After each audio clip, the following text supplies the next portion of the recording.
Hey leaders, in this episode of Building a Culture of Collaboration, I'm joined by Peter DeWitt and Michael Nelson, two leaders dedicated to supporting other educational leaders through their individual efforts, as well as their latest joint endeavor, establishing the Instructional Leadership Collective.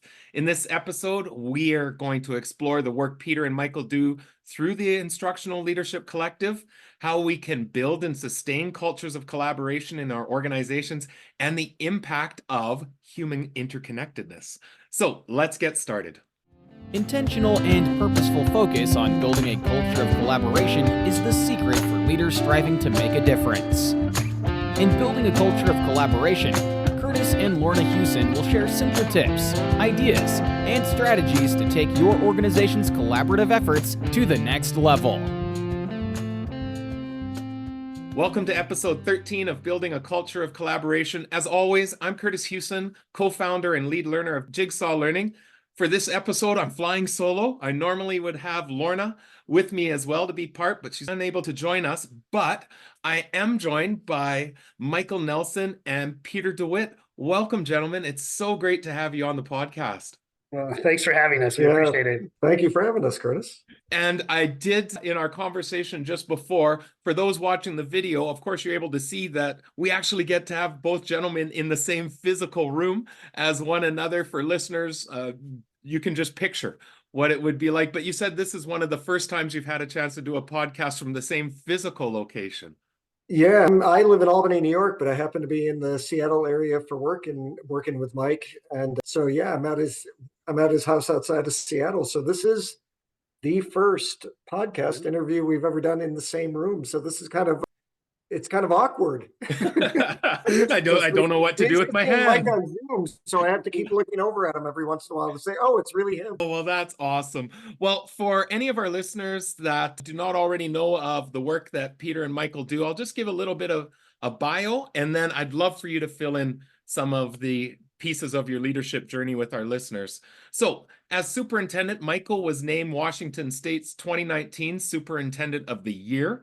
During his tenure as superintendent, Michael was elected president of the Washington Association of School Administrators by his peers and is currently assistant executive director for professional learning, Washington Association of School Administrators. Have I got that right there, Michael?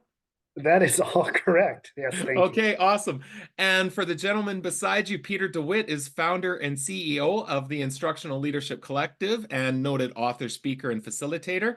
Peter's work has been adopted at the state level, university level, and he works with numerous school districts, boards, regional networks, ministries of education around North America, Australia, Europe, Asia, and the Middle East, and the UK. Have I got that, Peter? You do, yes. Okay, so those are the formal bios. Please, gentlemen, share a little bit of background for our listeners on your journey as instructional leaders. And then I'm really excited to hear about your new initiative that you have going. Well, I often tell the story that, my leadership journey, I think, started on the day I was born. Both of my parents valued education and just ingrained in my brothers and I at the dinner table that there's no more noble of a profession than that of an educator. And so all three of us became educators. And my journey to leadership was not probably unfamiliar to many, as other people saw things in me that I didn't see in myself. And that little tap on the shoulder or nudge into leadership began to occur. I think if you were to ask my mom or my dad, they would say, you were destined to do that. But like I said, didn't necessarily see it in myself. And so for me, I've had the thing that I would want the audience to know is I have had the great privilege of serving as assistant superintendent and superintendent in the community that raised me. So I have both sets of grandparents settled from Europe into Enumclaw, and I'm actually just a half mile from my Italian grandparents' farm. And so that's where we're sitting right now. And so this feeling of leadership is a calling, and it's one in which we give back to help create that level of legacy to support students in their learning and adults as well. Oh, I love that, Michael. And I love that opportunity of contributing back to, obviously, a community that you have some deep connections as you share. How about for yourself, Peter? So I taught for 11 years, but when I was a new teacher, I was probably about 2 or 3 years into teaching. I was doing a master's degree in ed psych, and my principal at the time had been in the district for 50 years. That like 50 years, not Wow. 15, but 50. And I remember he came up to me in the hallway and he said, "So listen, I hear you're doing a master's in ed psych. I think you need to change and go into administration," which is what they called it back in the 90s. And I actually looked at him and I said, "No, I'm never going to be a school principal." And I actually said that to him. And I went to the gym later that afternoon, and there were two guys that knew my principal. They were both retired teachers. And I told them what he had said. And they said, "What if you could be the principal you want to be, not the one you think you have to be?" And that was just really powerful. I didn't go back to get my degree in school leadership until a few years after that, when I had moved to Albany, New York, where I live now. But I never actually thought that I could be a school leader, to be perfectly honest with you. I had barely graduated from high school. I was older by the time I got my bachelor's degree. For most of my life, because I had been retained in elementary school, I'd heard that I was older than all of the other kids around me and all that stuff. And for some reason, I just didn't think I was leadership material. And then I went back to get my degree and ended up getting a job as a principal without any administration experience whatsoever in a school that was just perfect for me. It was perfect for my growth. And I was there for 8 years before I had left to take on this role. So yeah, I like to say that I wasn't born into it, or I didn't have, I didn't necessarily have the parents that were sitting around telling me that I could get into, I should be into education. There's no more noble of a profession. But I know when I became a teacher, my mom and my dad passed when I was young. My mom was very much like incredibly proud of the fact that I was a teacher. And then she was equally as proud when I became a school principal. So I think I was very fortunate that way, because I did have friends who did not have the same experience that Mike or I did. They had parents who actually talked them out of being a teacher, or they were disappointed that they became a teacher. And I never had that experience, which is similar to Mike's experience. Well, I always love asking that question around the journey, because lots of times you can be nodding and going, I had some similar experiences, and can, yeah, connect with both of your stories in different ways, of course, for myself as well. So I really want to jump in to the work that you're engaging in now. And for those that are listening to the audio podcast, you can't see the beautiful t-shirt that Mike has of Lead Collectively there right on screen. This podcast, we really do focus on building a culture of collaboration. And so I'm super excited at the work that you're engaging in now collectively through the Instructional Leadership Collective. Do you mind taking a little bit of time and sharing with us its origins and what that work entails? Yeah, so it actually, for me, it was inspired by Mike. We met about 3 or 4 years ago, and he had asked me if I would be the lead advisor for the state of Washington for what's called the Instructional Leadership Network. And we would be working with, on a volunteer basis, directors of teaching and learning from across the state. And we started off with about 90 to 100, and then it grew to about 200 or more. And it was just a fantastic experience. It was monthly hybrid approach. And through that experience, I found myself, because this was during COVID, and one of the things that I thought was just amazing is that there were 5 of us who were working together. And I looked forward to those Zooms, which sounds pretty odd that during COVID, you're looking forward to a Zoom. And there was just something about this group of people that we were working with. And Mike and I fostered a pretty deep relationship over the next couple of years. And I just was learning a lot from him. I loved his perspective. And so, yeah, about a year ago, I asked Mike if he would consider writing a book with me. And it's ultimately called with Intention. It comes out in May of 2024. And one of the things that we were talking about was just creating this platform where we wanted people who felt isolated to learn how to engage with one another. And we didn't care if they were teacher leaders or building leaders or district leaders. We just wanted to create a space where we could lead collectively, where we could work collectively, because that's the work we had been doing. And it's certainly the work Mike was doing as a superintendent.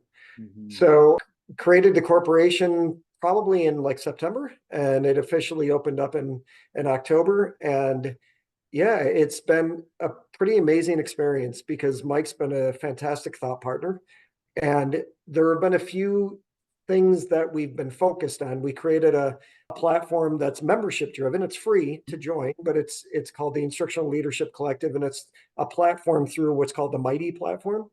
And people from all over the world are starting to join, and they just have to become members. And then we're doing things like a question of the week, and now we're engaging in the next few weeks. We're actually going to be engaging in smaller communities of practice.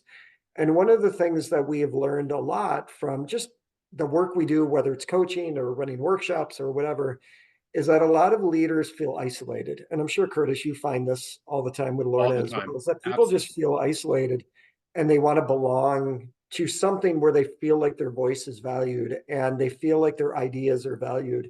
And that's what we've been doing with that. We also, we have a monthly hybrid approach with organizations that we're working with, whether it's in United States, Canada. We're doing a lot of work with Scotland and other parts of the world. And with that, it's about having this continuation of professional learning that's might be mostly through virtual settings, but then we're in person a few times during the year as well. And what we're trying to do even with that is deepen the professional learning that's happening. And this is kind of with Mike's idea, because we found over time that people didn't always know why they were in the room.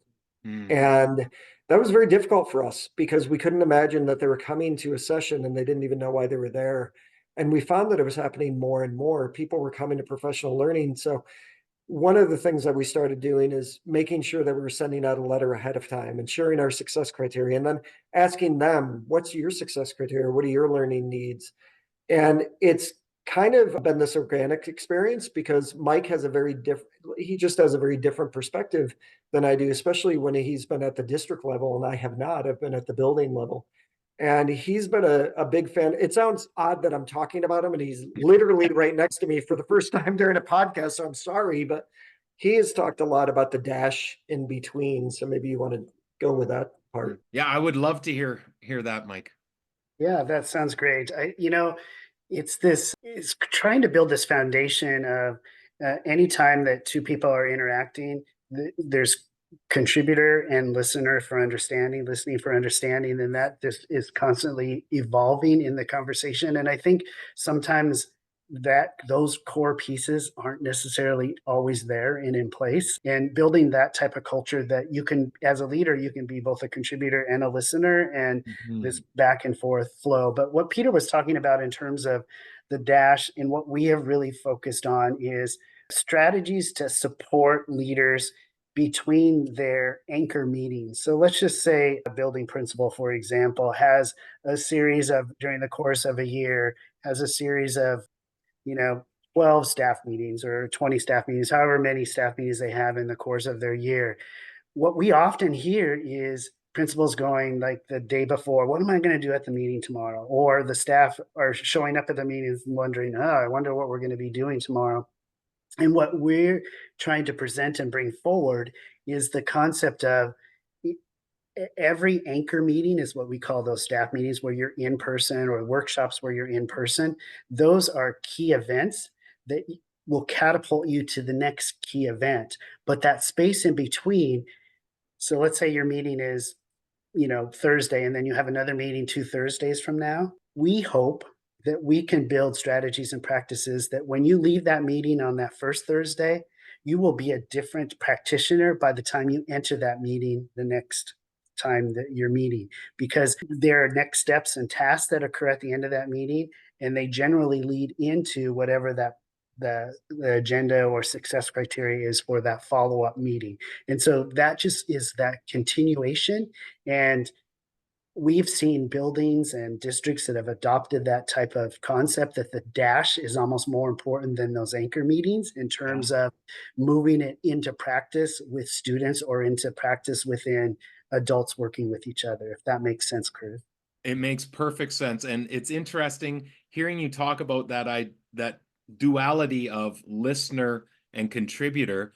We often share in our work that when we're really engaging in meaningful collaboration with our colleagues, we're entering into that from the position of expert and learner. And it's the same type of duality that I have something to contribute, but I also have something to take away. And that through that continual process, we're all getting stronger through the support with one another. So that obviously takes a fair degree of intentionality when building not just the anchors that you're talking about, but then what happens in between, which I assume leads into that May release of Leading with Intention. So can you give us a little bit of a preview of what we could expect as leaders hoping to build cultures of collaboration that are intentional?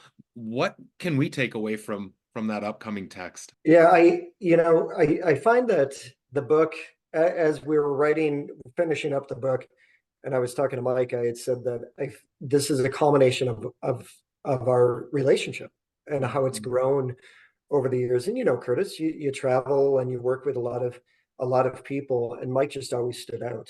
And there was just always this element of challenging each other's thinking in a very respectful way, but learning so much. I was learning so much.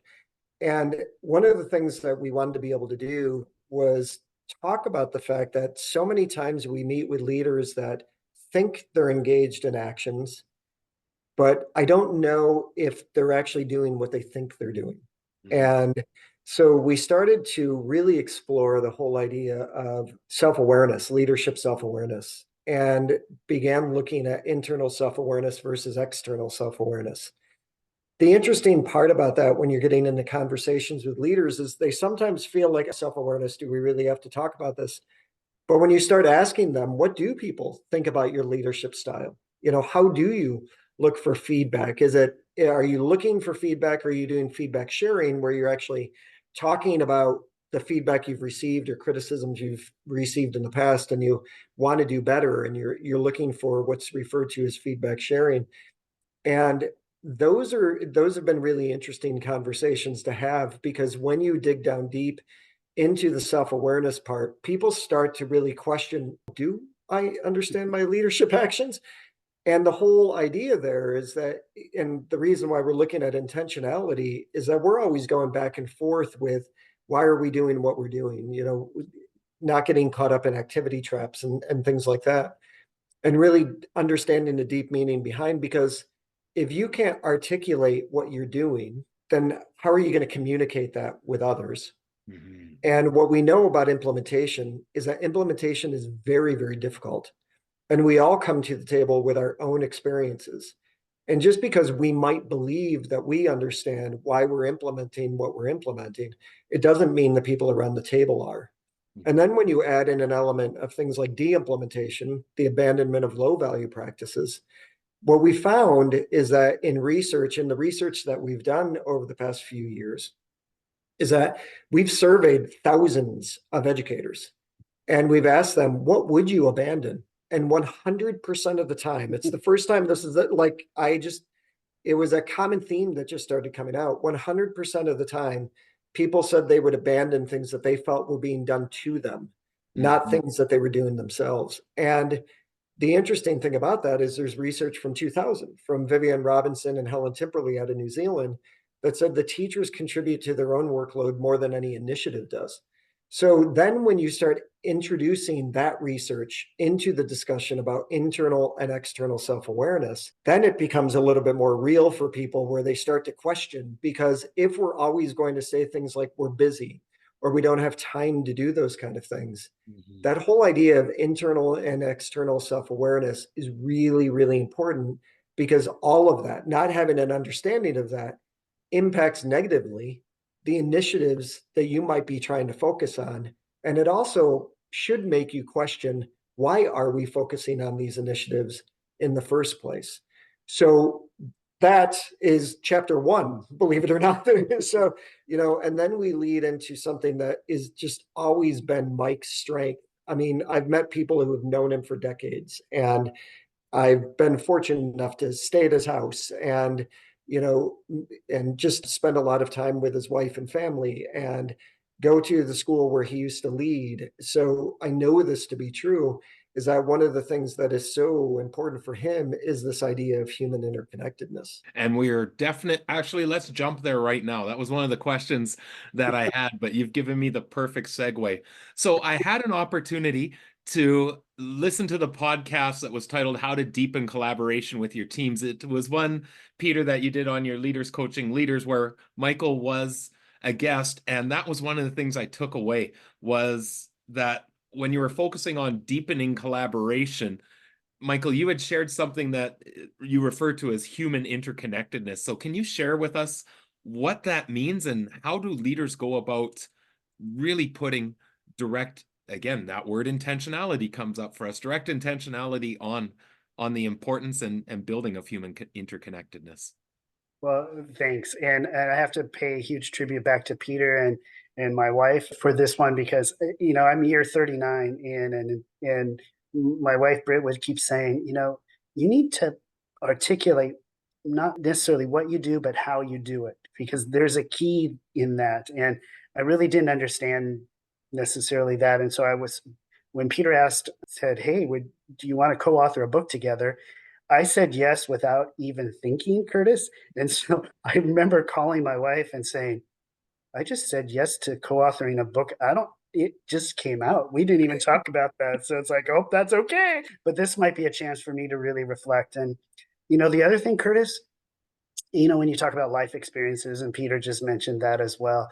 I have a son who's in his second year of being a building principal at a middle school here in Washington State. And he Wow. said, Dad, I and he grew up as a child of an administrator, and he and our daughter we would have retreats here at our home, and the kids would be with me, and they would stand side by side as I was facilitating staff meetings, and Hans said, "Geez, Dad, I just remember you had them working together and they were connecting, and now I'm leading my own building. Tell me more about that." And so, boy, the last year, Kurtis, I've had a lot of time to think about it. So here's my Wow. best description. And, there are so many books and so many phrases about relationships. And I hear that, and it's not that it's a negative because it's a huge positive building relationships, but I don't know that it fully describes the essence of building that key culture within a building or within a school district like I did as a superintendent. And so because I oftentimes hear, well, I had this checklist and I wrote everybody a handwritten card, or I brought donuts here and therefore we should have relationships. And it's well beyond that. It's like every action, every behavior, every utterance out of your mouth is a part of contributing to relationships. And sometimes that doesn't get mentioned. So we coined the term human interconnectedness.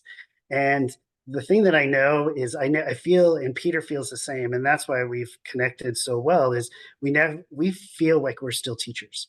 And we are constantly thinking with that teacher mindset. And how can we best improve ourselves? How do we best create this learning environment in whatever situation we're in, whether it's a workshop or this podcast, for example? How can we create learning and understanding or make people think? And so our best description about human interconnectedness actually comes from the story of the giant redwood trees. So the giant redwood tree, if you look and you Google them, there's not pictures of them standing alone. Giant redwood trees are always in clusters. They have a very shallow root system, but their root systems are intertwined with each other. And as they grow in height and stature, their interconnection grows stronger and stronger. So they're able to survive during turbulent times, during terrible storms, and they still stand straight and tall. And the trees that have that taproot system and stand alone, they more likely topple over with the wind. And people say, things in education change with the wind, and you hear the phrases like that. But there's core essence that we can build within school and district cultures that don't change with the wind, that we know are truths about the work that we're doing. That's that interconnectedness. And so I hope for your listeners that image of the strong, redwood tree and the root systems and the interconnectedness and growing with each and every year and day helps provide that image of what we mean when we articulate human interconnectedness. I had never heard that, the story of the redwoods, but the image that's given me. I'm reflecting back, and Peter, you had mentioned we implemented this during COVID, and we've been fascinated that during that really unpredictable, turbulent time, the schools that we saw that were able to endure through that in the best possible way were the ones that actually had strong collaborative cultures that people felt connected, intertwined. And we often remarked that those that leaned into their structures and processes during that time did way better than the ones that said, okay, we'll stop getting together to meet, even if it's online. Will everyone just go back to yourselves, and we'll worry on just the operational sides of things. Those were the places where we saw high stress and people feeling like they were all by themselves and overwhelming. Yeah, you're right, because that wasn't just winds, that was a hurricane. And I love that image. Mike and I we talk a lot, and one of the things that is kind of a common theme for us, besides feeling grateful for being in education, which I know to some people might sound corny, but it's really not. For me, it saved my life. I mean, Yeah. it really did, because I didn't know what my options were back then. And I look back now and just always feel so grateful to be where I am. But we're also, the experiences we've had, and maybe it's who we are. Maybe it's the fact that we look for it. Maybe it's the fact that we want to bring in collaboration. But whether we were both teachers, school leaders, or with Mike being at the district level as a leader, we always wanted to collaborate with other people. Like I never felt like I was supposed to go it alone. And I think that was the hardest part about getting into consulting, which, Kurtis, I'm sure you've experienced, even though you and Lorna do this together. For years, I thought, oh, I'm going to be a part of this, consultant team or something like that. And that's not the way it worked. You're on the road by yourself, and you're doing a lot of work by yourself. And over the past few years, working with Mike, I told him, and I tell him quite often, I don't want to go back to working alone. Like, I don't want to go back to writing a book alone, because I truly I feel like what I'm doing is to a deeper level. I feel like the conversations are a deeper level. I feel grateful to a deeper level. It's because when you find good people to collaborate with, it changes your life for the better. But I think that we also have always been open to that, in whether we were teaching or leading, because we didn't want to go it alone. So I hope that makes sense when I say it that way. I think, we were talking earlier today, and we were talking about the whole idea of collective efficacy, and having the shared commitment and engaging in joint work. And one of the things we talked about is that this whole idea of collaboration, though, is not just about how a leader sets up collaboration among staff. It's also about staff inviting your leader in. Yeah. We work, and I'm sure, Kurtis, you work in the same schools sometimes, that, there are actually contracts where principals can't go into classrooms, or they have to be announced first. I went into classrooms every day as a school principal, and my teachers didn't have a problem with that, because they knew it was about me understanding that going into classrooms was a way to make their observations better, because I was better informed about how they were teaching and what they were teaching and the kids they were teaching. And what I think is important about this whole idea of collaboration is not just it's the leader's job to set it up. It's also the teacher's job to also invite their leaders in and make their leaders feel comfortable, because there are leaders I work with where some teachers don't make them feel comfortable when they're coming in. So collaboration is not this one-sided thing that one person sets up for everybody else. It's really got to be the mindset of everybody that's there. Well, and that really speaks to the whole emphasis or genesis of this podcast. Is you're talking about a culture. Yeah. Right? It's a culture of collaboration that we set up. So Michael, I am interested in your role from a superintendent's level, because I've had several superintendents that have said, I can put forth vision, I can do a lot, but really the principal role is where we're going to really see the impact that'll happen for learners. But how do you go about supporting your principals in establishing exactly what Peter talked about, that culture of collaboration where it's not one-sided, it's not directive, it's we work as a team? How do you go about that from your perspective? I think that's a fantastic question. I'm going to probably attack it maybe a little bit different than you Please might do. think. I think there are some foundational behaviors and actions that the role of the superintendent can have a huge impact on learning. I don't disagree with the research that the principal has, and the percentage that the principal has in improving instruction. I get that research, but so I was superintendent of a district of 42 to 4,500 students during the tenure in which 14 years that I was, 13 and a half years I was superintendent. Here's some things that I think made a difference. My office wasn't on the third floor in the back corner. Yeah. My office was in the front corner, first floor. People, as they came in the front door, they could turn right and right into my office if they wanted to. My car was always parked in the furthest parking spot, and people know in a small town where you are, it wasn't this reserved spot. I was in schools all the time, and knew staff's name by name, knew families, knew the connections. I think when you establish as a superintendent those key core values and you put yourself out there as a learner yourself, I wrote a message every Sunday night in the form of a letter and usually a story tied to learning that nudged all 600 employees, asked them a question. It was my Sunday evening news. When I first started it, we didn't have wireless, so I would go upstairs, all the sounds that would come on and connect and write the letter to staff and push it out. And, to this day, people remember those letters. It's little things of getting to know you as a human being.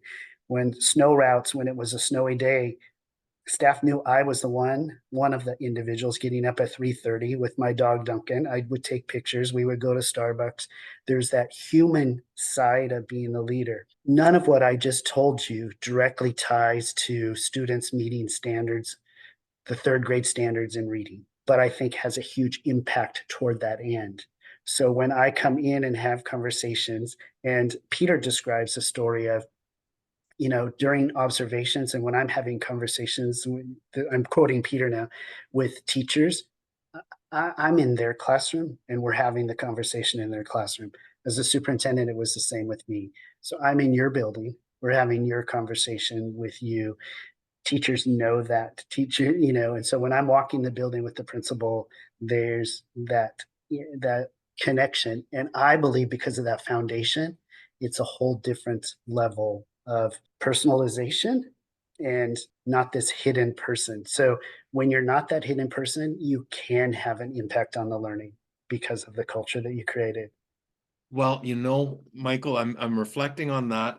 And again, you just came back again to talking about being a learner yourself. And Peter, it was in your book, I've got it right here, Collective. But I don't know if you remember, you talk exactly what Michael is professing here, that idea of developing a leader and a learner mindset. And again, this kind of goes back to that listener and contributor, the duality of those roles that I think is so important. Yeah, and I think that's probably why, it's funny because we have so many thoughts that are aligned, obviously, but he sometimes just has this different perspective that comes in. And I'm like, I never thought about it that way. There are just so many conversations that we have like that. But at the heart, you're right. Coming in as a learner is really important, whether I'm coaching, running a workshop, whatever. I want people to know. I was in Chicago yesterday running a workshop and then flew here last night. And when I was with them yesterday, because the person who introduced me as an expert, which is not a word I'm comfortable with. That one, the guru one. Yeah.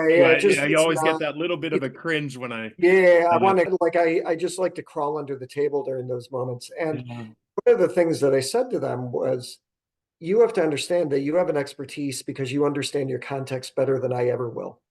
You know what your buildings are like, your kids, whatever, you have an understanding of your context that I don't have. When I'm working with superintendents and when I'm talking with Mike has district level experience. I don't. I've worked with a lot of superintendents. I can certainly hear what they're saying, but I was never in that role. So the learner part is really important too, because I need to go in and understand, what am I going to learn during this situation? Because if we're not learning in the situations that we're in, then why are we doing it? So whether it's a coaching session, whether it's a workshop, we're trying to build in ways where we're giving them time to process information, but also get an understanding of, what am I learning about this at the same time? Sometimes it's really like it's so important to the work we're doing. I'll give you an example. I train school leadership teams from across the state of Arkansas. And I work with Arkansas State University, and it's a combination with a couple of different organizations. So these leadership teams are coming in from across the state. And the third time we were together out of 6 times, I just asked a pretty simple question. So when you're doing this work, how often do you meet? Do you meet every 2 weeks? Do you meet every month? And they said, well, counting the times we've been with you, we've met 3 times. And I'm like, that's a really important question that I should have asked, right? And I said, okay, you have 30 minutes right now where you're going to start planning out a calendar of when you're going to meet as an instructional leadership team. And I heard people talking. They said, well, we can't do the morning. So I asked, is it because of contract that you can't meet in the morning, teachers, and maybe it's a teacher contract thing? And they said, oh no, we drive the bus. And I asked, what do you mean you drive the bus? And they said, we have a full bus run in the morning for about an hour and a half, and then we teach all day, and then we have a bus run in the afternoon. And the principal, I looked, and there were like 2 teachers, and I said, oh my gosh, like, I can't, you choose to do that? And I'm not kidding you. 2/3 of the room said, Peter, we all drive the bus. Principals, teachers. And I said, no wonder why you can't meet in the morning or the afternoon. They have full bus runs with 50 or 60 kids. And they looked at me like I was odd, because one looked at me and said, well, Peter, who drove the bus when you were a principal? And I said, the bus drivers. And those are the things, Kurtis, that, exactly what Mike was talking about. Is it about the 3rd grade standard? No, it's not. But it is about respect. It's about the fact that you're working with these teachers and leaders who are not only teaching and leading during the day, but they have full bus runs in the morning and in the afternoon. And they want to meet as an instructional leadership team and engage in their deepest priorities so they can have a positive impact on their schools. If I wasn't a learner, I wouldn't have learned some of that information, and I would have been missing a huge part of the context, which meant the implementation of the work I was trying to do with them would have suffered, because I wouldn't have understood what those pieces, those challenges that they face. And after knowing that, not only was it about getting past those challenges and figuring out when to meet and still be impactful, on my side of things, it was a lot of, like, I'm walking away saying, these people are working hard and they're giving so much of their time. Yeah. And they're trying to do so many different things to have an impact. How many people in their community, or how many people across the United States or North America or whatever, actually understand that teaching and leading might be a whole lot more complicated than they think it is? Yeah. They're not coming in and working 9 to 3. There's so much of that. So being a learner and asking questions means that I'm open to hearing those things and then starting to figure out, how do we problem solve about this together? So there's no downside to going in as a learner. Absolutely. Well, I was actually involved in another podcast earlier this morning as a guest, and I had talked about, as a young leader, I fell into the Superman syndrome myself of, if somebody comes and gives me a problem, great, I'll fix it. That's what I'll try and do. And I'll take your stress and put it onto myself. I had a superintendent come in and say, your office is like a goose nest, in the fact that people come in, squawk, dump stuff here, and then they leave. And it was a bit of an eye-opener for me with that. So, Michael, I'd love to hear your insights from a system leader perspective.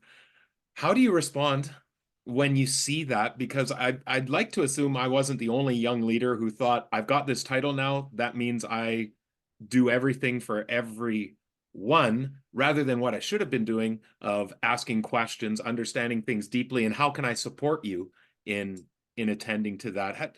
How do you go about that? Because really it's about creating collaborative cultures rather than thinking you've got to take it all on as yourself as the superhero principal. I think that's a syndrome that probably every leader has experienced at some point in their career, and I certainly have. And I listen to, oftentimes our son will either call my wife or myself on his way home. It's just a ritual. It's a way to download because he has a young family, so he doesn't interfere. Leadership is hard.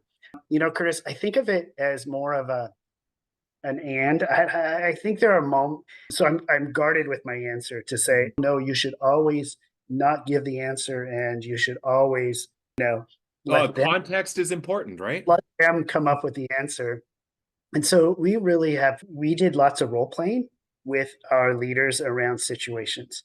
And so you have somebody who's come into your office. This is what the situation is. How are you going to respond? And we would do fishbowl activities, and we felt that grew us as a team of leaders in that type of role play fishbowl situations. And there are times when, it's simply easier to say, this, if it's tied to a direct policy, a direct something that we need to do, I can give you that answer. I can be Google for you and support you. I might say, here's maybe where you could find that next. And then there are times when it becomes, and we call that more consulting type of conversation. And then you move into a coaching where I'm only going to be asking you questions, and then there's times when it's collaboration of, okay, let's take the piece of paper and let's figure this out together. And that's collaboration.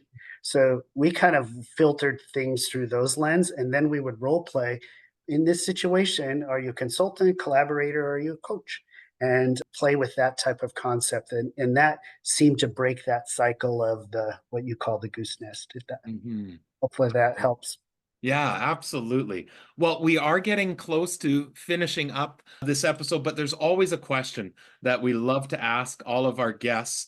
And I'm going to pose it to you first, Michael, and then I'm going to slightly tweak it as I pose it towards. So this question is, what advice would you give a aspiring or veteran leader who's trying to create a culture of collaboration?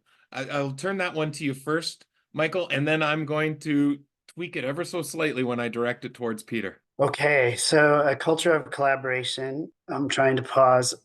I think if I'm thinking through the lens of the leader, this is what keeps going into my head is speak less, listen more, and listen to understand context in the situation. Absolutely. I love that. And it's something I've had a chance, well, not just through this podcast, but of course, lots of interactions with leaders where you hear that more and more of the advice I would give my former self of listen more and really listen for what's being asked.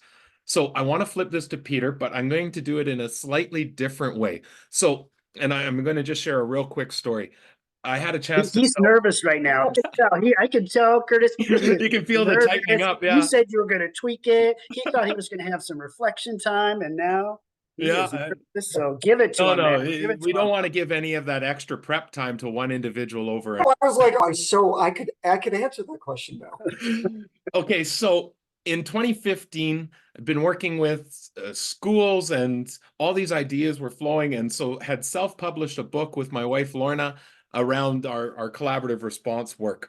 We then, of course, have engaged and learned so much since that time, reworked it almost completely for what came out not too long ago from Corwin. And I actually cringe a little bit when I see people holding the old one, because I go, the thinking since that time for myself has really shifted and changed. And I'm almost a little bit cringy of some of the things said in that one, because they're not things I think I would say now. So with that, you literally wrote the book on collaborative leadership back in 2017. What changes or what things might be cringeworthy in that, where you go, my thinking slightly changed since that time, now 7 years later? And what advice would you give now to someone trying to really focus on collaborative leadership? So a couple of things. Number one, I don't think it should ever be cringeworthy for you. I don't. I think in 2015 you were a different Kurtis. Yeah, I that's think very that true. if anything, your thinking evolved. The hard part when you're writing a book is that it's not until after the book comes out that you're working with audiences on that content, right? I Mhm. mean, yeah, of course you're playing with the content when you're writing the book and stuff, but after the book comes out and you're working on the content, your thinking is still evolving. So and I'm not saying this to have a safe answer. I'm still very proud of collaborative leadership. Like I look back on the 6 influences, I wouldn't change a thing. That was the first book where somebody took John's work and actually talked about some practical steps to do. And John and I still talk about that. So Mhm. that was a really important piece. I would say where my thinking evolved is that in the book I talked about instructional leadership. I would talk about instructional leadership as an influence to a much deeper level now than I did back in Mhm. 2014, 15 when the book came out. When I talked about collective teacher efficacy, I talked about it a few more times, but my thinking evolved to collective leader efficacy, which is that other book that you held up. So I wouldn't say that there's anything cringeworthy. I would say that I think what's important for people to understand is that our thinking has evolved because of exactly what we were talking about earlier, which is we go into these situations as learners that when we're delivering the content, when we're talking about the content, we end up deepening our thinking because of the people that we're working with. I would say the one thing that was cringeworthy, because I don't want to skirt that answer, is that the thing to me that's cringeworthy is how I deliver the content. I probably talked, no, back then I talked way too much. So when I delivered the content, it was a lot of drill and kill. And I would give people, 2.5 minutes to process information. And they're like, okay, let's move on. Over the past few years that I've worked with Mike, and it's one of the many reasons why I love working with him, is that he has forced me to say, can we slow down? He was talking earlier about listening more and talking less.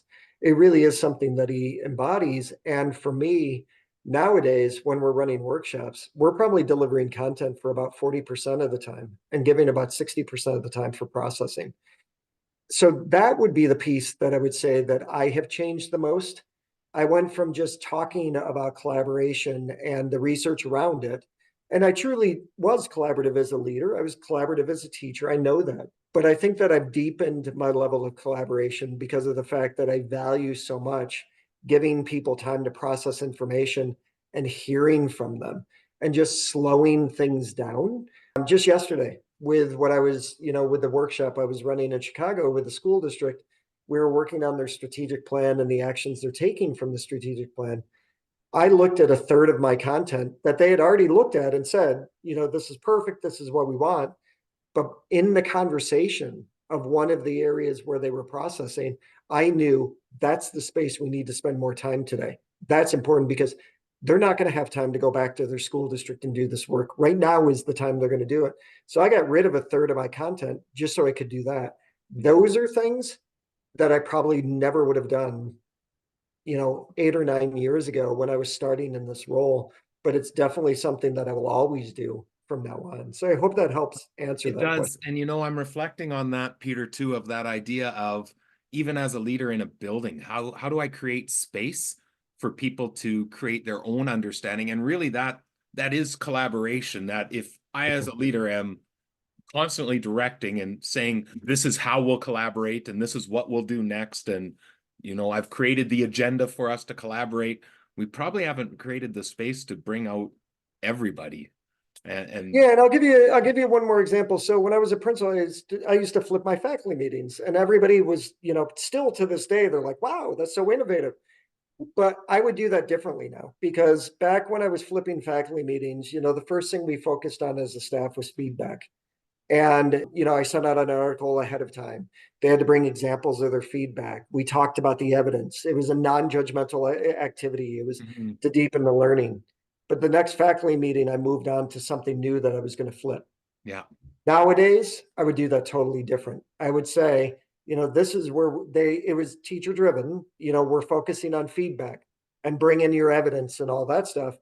then I would say, so these are the strategies we talked about. The next month before our next faculty meeting, I want you to try that strategy a couple of times and then come back with evidence about how did it work? Why didn't it work? Let's talk about it and keep that steady thread going, the dash that Mike talks about. As much as people thought it was innovative that I was flipping faculty meetings, and at that time it probably was, because it wasn't just an agenda-driven kind of thing we were learning together.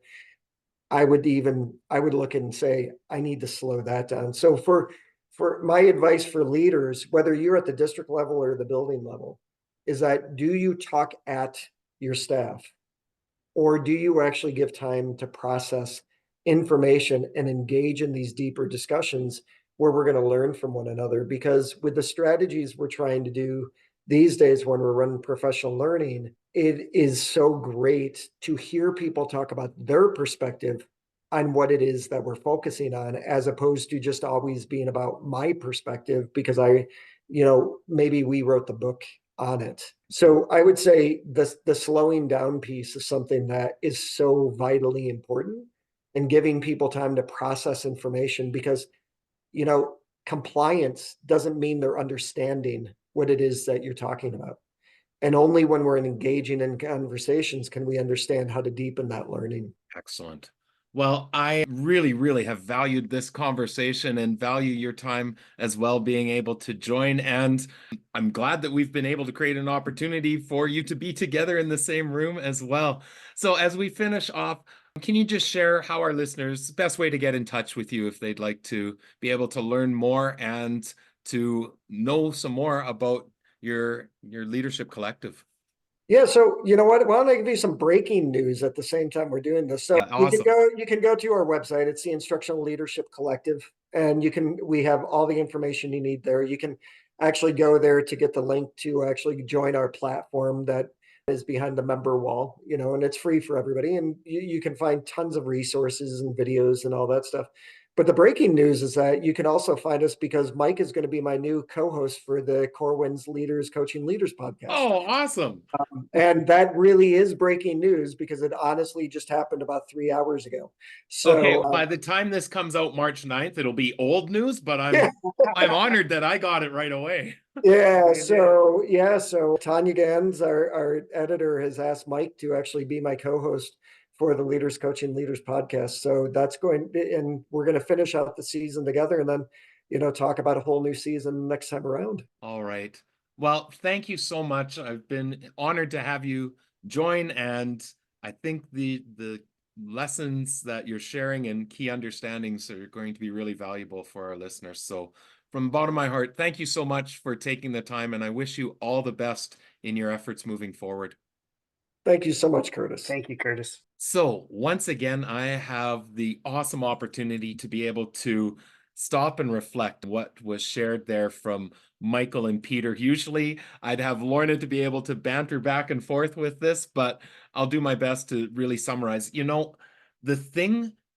were many things in this episode that stand out to me, but that image of the redwood, I could see that and gave a perfect illustration for what we see over and over again in schools that are deeply committed to ensuring robust structures and processes related to the collaborative response to infuse that culture of collaboration, and the idea of the strength and the beauty of the redwoods. But I did not understand that the root system wasn't that deep, but how intertwined it became. And I think that's just a tremendous message that when we can create those connections, and I love Michael's idea of human interconnectedness.